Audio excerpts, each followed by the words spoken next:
tenemos un invitado especial. Se trata del periodista venezolano Lenín Danieri, quien desde el Zulia reporta las incidencias que ocurren en ese estado. Además de ser miembro del Colegio Nacional de Periodistas, de la directiva del Colegio Nacional de Periodistas, seccional Estado Zulia. Por ahí vamos a estar conversando durante este momento en relación a un tema que es bastante polémico, el cierre de nuevos medios de comunicación en el estado Zulia, producto de decisiones directamente administrativas de Conatel.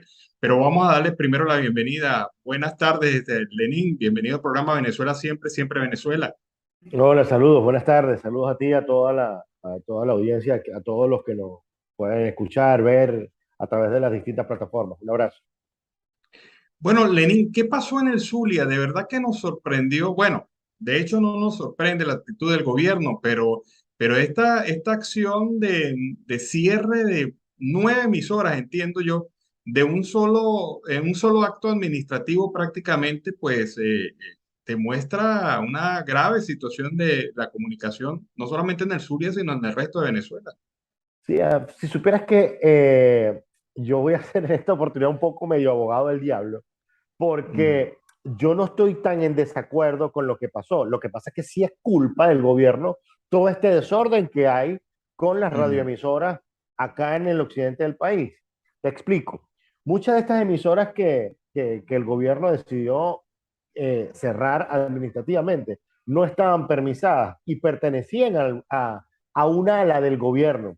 De hecho, una emisora que, si mal no recuerdo, Zulia Mía, pertenecía a un empresario de la comunicación llamado Julio Reyes.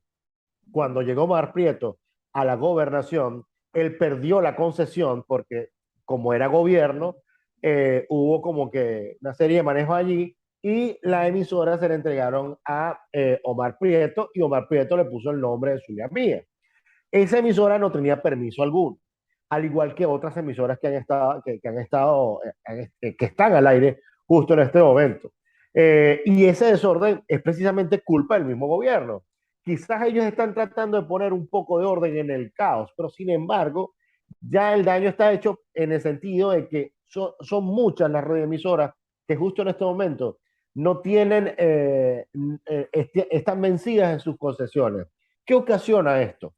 Las emisoras cuando sus concesiones están vencidas, el gobierno puede argumentar en cualquier momento, mira, tu concesión se venció, no te la vamos a renovar. Y eso le da un marco legal a una decisión que es ilegal o que simplemente cierra un medio de comunicación. O sea, lo que ocurrió hasta cierto punto yo lo veo positivo, pero forma parte de todo un desorden en el que ha creado el mismo gobierno, precisamente para ocasionar o constituir este control o esta manera de ejercer presión. Porque, ¿qué pasa? Las emisoras que antes tenían sus noticieros, o que aún los tienen, algunas de ellas, ¿qué sucede? Se van a cuidar mucho del material que van a sacar y se cuidan mucho el material que van a sacar. No todos hacen entrevistas en vivo porque tienen miedo de que el entrevistado diga algo que puede ocasionarles un problema y que les llegue con Conatel. O sea, evidentemente hay un temor porque las emisoras están vencidas y los dueños de medios como empresarios tienen miedo de perder sus espacios o perder su negocio. Es algo sumamente válido. Pero esto, como te decía, forma parte de un descontrol, de un desorden que ha creado el mismo gobierno. Fíjate que no es nuevo el fenómeno. Comunitarias trabajando como emisoras comerciales, un marco legal que las limita, pero que no, ellos incumplen olímpicamente desde hace mucho tiempo. Y obviamente yo creo que por ahí también van los tiros, ¿no? Sí, ¿sabes por qué? Porque resulta que en el mismo chavismo hay como una especie de parcelas, ¿no? ¿Qué te digo yo? Vamos a llamarlo así, de clanes, ¿no? Grupos, que si este es el grupo de Omar Prieto, que si este es el grupo Ah, del otro, y así sucesivamente, y cada uno de repente en un momento determinado se vieron favorecidos con tener una emisora, y en esa emisora hacían y decían las cosas, las barbaridades más grandes, sin que lo sancionara ley alguna. Entonces, ¿qué pasa? El mismo gobierno está tratando de sacar de circulación a muchas de estas parcelas, estos grupos, estos clanes, como por ejemplo el clan de Omar Prieto, a quien, mira, le quitaron absolutamente todos los beneficios que tenía siendo gobernador, se los arrebataron. Lo último fue la emisora esta, Zulia Mía. Entonces, quizás esto sea como una especie de recomposición interna dentro del mismo partido de gobierno que está buscando sacar de circulación a esos grupos que han estado o que estuvieron en algún momento o formaron parte del gobierno y que justo en este momento ya no están. Lenín, a grosso modo, ¿cuántas emisoras en el Zulia son legales? O sea, si uno se pone a ver desde el punto de vista de la legalidad, ¿cuántas son legales? Mira, yo creo que pocas, porque la mayoría están vencidas. Yo no, hace poco yo escuché un porcentaje, pero me pareció tan alto que yo decía, caramba, no puede ser. Pero sí, me decían que más del 80% de las emisoras tienen su concesión vencida y que los dueños de estos medios van a Conatel a presentar su documentación para ponerse al día y resulta que Conatel no les responde de forma oportuna. Es como te decía, es para crear dejar ese margen abierto para que en dado caso, mira, no me conviene que tú estés al aire, estás sacando cierto contenido que a mí no me gusta, mosca, empiezan como que a advertir hasta que después viene, bueno, ¿sabes cómo es la cosa? Te vamos a eliminar, la concesión no te la vamos a renovar. Entonces le da ese margen legal. O sea, no es que el gobierno no queda como que, mira, el gobierno cerró un medio de comunicación. No, el gobierno empieza a usar ese argumento o ese elemento que usan mucho ellos, que es el cambiar palabras. Entonces, no, nosotros no la cerramos. Simplemente la concesión se le venció. No lo cerramos. Claro, claro. Pero fíjate que esta es una estrategia de crear desiertos comunicacionales prácticamente en toda Venezuela, porque lo de Zulia Cojedes es igual. impresionante. Dos emisoras nada más es lo que queda en Cojedes operando. Y fíjate que no sé por qué, pero yo veo como que hacen más presión en los estados donde haya gobernadores de oposición. O sea, más o menos esa es la vía de acción. Esa acción de ciertos comunicacionales, ¿cómo deja al usuario, a la persona que está interesada en conocer o tener un medio de comunicación que le informe? Mira, por eso es que precisamente han crecido algunos espacios en redes sociales, que digo yo, Twitter, Instagram, TikTok, Facebook, porque a través de esos espacios se puede subir contenido y que lamentablemente no puede salir en medios de comunicación. Eh, Lamentablemente no se está informando de forma oportuna o quizás por miedo no se está contando las historias que a diario ocurren en distintos puntos del país. Y eso está ocasionando como consecuencia de que haya una especie de desierto comunicacional. Las personas no se están informando de forma oportuna y están buscando alternativas porque la información no se detiene. Entonces buscan las redes sociales, utilizan los medios alternativos que hay, cosas que yo quizás satanizo un poco lo de los medios alternativos porque no son medios de comunicación como tal y muchos de ellos no están regidos por periodistas, sino que los rigen, ¿qué tengo yo? Influencers o personas que son comunicadoras pero no son periodistas como tal. Entonces hay mucha irresponsabilidad muchas veces, en algunas ocasiones al momento de sacar contenidos no verificados, no contrastan la fuente, no averiguan. Entonces ese tipo de cosas genera, aparte de todo esto, desinformación y genera una posibilidad enorme de crear laboratorios de desinformación que existen, ¿no? Existen en este país. Ahí no te imaginas la cantidad de edificios con pisos completos de personas creando este tipo de laboratorios para generar desinformación. Y en Venezuela existe y el gobierno ha demostrado que es muy bueno en eso. Entonces, hay una evidente una ausencia de historias reales. Las personas no ven reflejado en los medios de comunicación lo que ocurre cotidianamente en el país. Por ejemplo, Acá en el Zulia, nosotros tenemos estadísticas elevadas de nutrición infantil, mortalidad infantil y mortalidad materna. Eso no lo vas a ver en medios de comunicación, primero porque no todo el mundo te va a hablar sobre eso. Mm, Segundo, el miedo que pueda generar un contenido de esa magnitud. O sea, y si al gobierno no le gusta que yo venga y saque esa estadística, que yo venga y saque que de repente hay niños que comen una vez al día interdiario, o sea, un día sí, un día no, mm. una sola vez.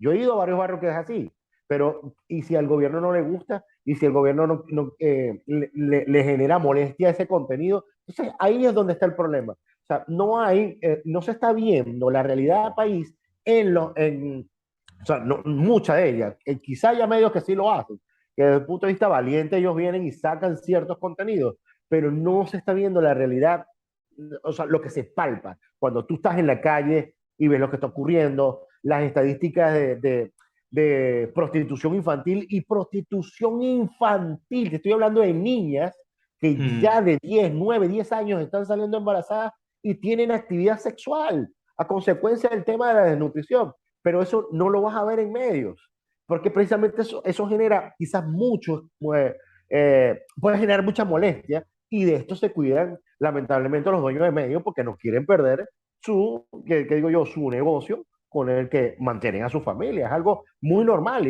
y hasta válido.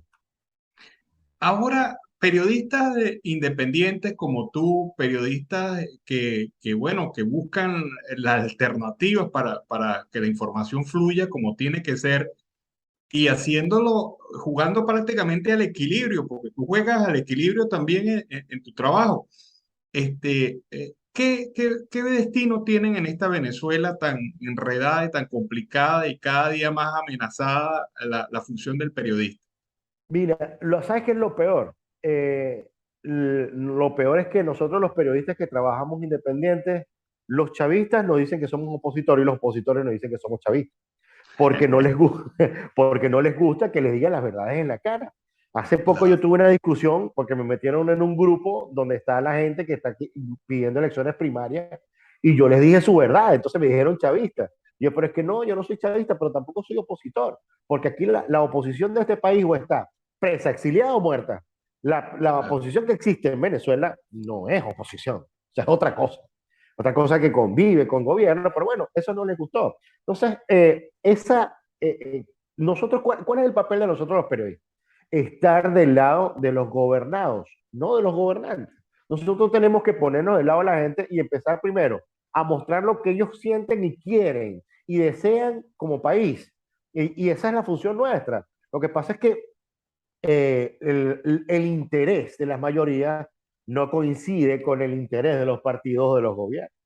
Entonces, eso es lo que no les gusta a los gobiernos o a los gobernantes, tanto sea chavista como opositor. Porque, ojo, a los dos los meto en lo mismo, porque son exactamente igual, lo único que varían es en el color, pero son igual de quisquillosos, les molesta cuando le dicen las cosas Ajá. en su cara. A la gente de Rosales hace poco le molestó porque yo vine y dije que básicamente el gobernador dijo exactamente lo mismo que en el apagón anterior. O sea, no está ofreciendo soluciones definitivas, sino Mm. una serie de argumentos que quizás se lo dijo su asesor. Entonces, eso quizás les molestó, pero yo tengo que decirlo, porque ya la gente mira, nosotros estamos en una región que tenemos 13 años sin estabilidad en el sistema eléctrico. ¿Tú Sí, puedes sí. creer eso posible? O sea, eso, y alguien tiene que decir algo. Entonces, a mucha gente no entiende por qué Rosales no quizás que salga a incendiar el Zulia, pero sí por lo menos le responde al gobierno, pero es que Rosales ha mantenido un silencio sepulcral en relación al gobierno nacional en todo este tiempo. Mucha gente dice, ¿por qué? O sea, Fí- no le ve la razón. Fíjate, fíjate que ha tocado un tema clave, el tema de la agenda de opinión de la gente común y corriente y el tema de la agenda de opinión del político.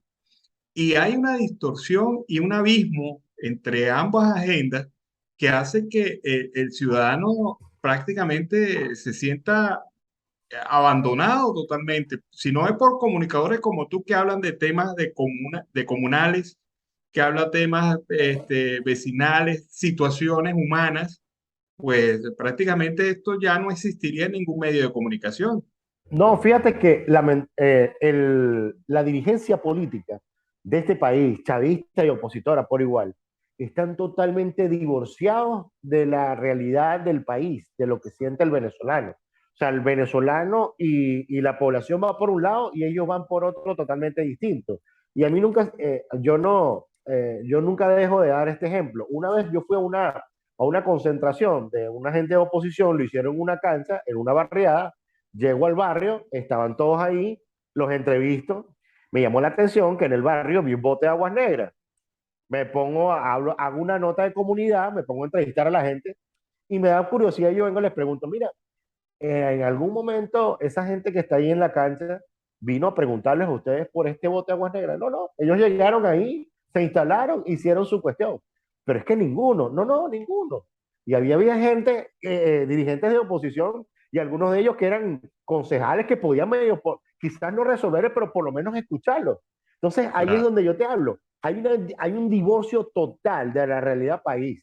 O sea, el dirigente político, tanto el que está en cargo, ya sea chavista o opositor, y el que está, o los que están en partido, están totalmente divorciados de la realidad nacional. Y eso se extrapola también a lo que tú decías, a la parte de la agenda comunicacional de los dirigentes políticos y lo que desea escuchar la población. Hay un total divorcio en relación a esto, precisamente por esa desconexión que hay entre la dirigencia política de ambos, te lo digo, chavista y opositor por igual, y la población en general. Finalmente, Lenin, ¿hasta dónde se puede tensar la soga? Porque indudablemente esas son dos rutas diferentes de país. ¿Hasta dónde se puede tensar la soga? ¿Hasta dónde puede llegar esta situación? Mira, lo que pasa es que todo esto depende de fenómenos sociales. Por ejemplo, mucha gente dice: no, que aquí lo único que puede cambiar es que haya un fenómeno social, una especie de protesta.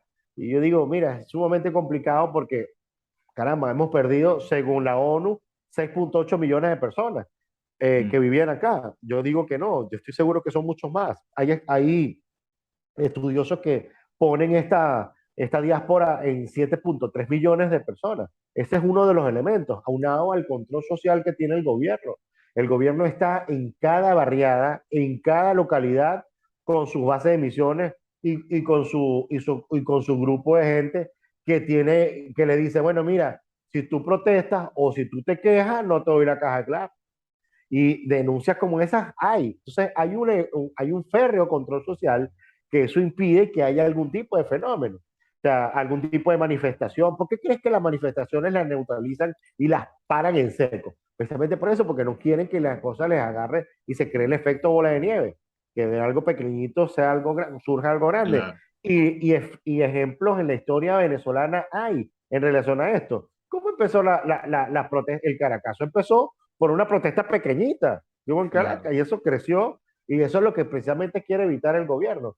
Entonces, definir a ciencia cierta qué pueda pasar o por dónde pueda reventar la cuerda es realmente difícil, como te decía. Depende de fenómenos sociales muy particulares y a veces tratar de definir por dónde va a ir la cosa es realmente complicado. Yo quizás lo veo mucho por lo que me dicen algunos colegas con los que he trabajado de medios internacionales, que ellos me dicen: caramba, pero te parece mucho a Cuba. O sea, usted se parece mucho a Cuba en varios aspectos, en cuanto a estructura política, el modo de hablar de los dirigentes, inclusive lo que tú ves en la calle. Es muy parecido a Cuba, quizás con ciertos elementos que tienen más complicados los cubanos en relación a nosotros, porque nosotros tenemos mucho más recursos, ¿no? Cuba es una isla, pero Claro. en cuanto a estructura es lo mismo. Entonces, ¿qué lo veo yo? Lamentablemente seguimos perdiendo personas. La gente se sigue yendo. Mientras tú y yo estamos hablando, hay gente que está tratando de pasar para Estados Unidos, o irse para Chile, o irse para Colombia, o para cualquier otra parte donde tengan calidad de vida, donde el sueldo les permita medio vivir, donde puedan comer. Porque eso es otra cosa. Hay gente que dejó su casa aquí, se va para un rancho en Colombia, pero come 3 veces al día. Entonces, Sí. mientras que sigamos perdiendo venezolanos que son tan importantes aquí, yo no veo fácil o no veo viable una salida social, salvo que haya algún efecto, que digo yo, algún líder que surja repentinamente, no sé. es difícil deducir qué pueda pasar. Claro, así es. Bueno, muchísimas gracias, Lenín. Muchísimas gracias por haber estado en este espacio de Venezuela, siempre, siempre Venezuela. Bien asertivo con tus comentarios y sobre todo con esa visión final que tienes del país. Muchísimas gracias, Lenín. Un abrazo, saludos.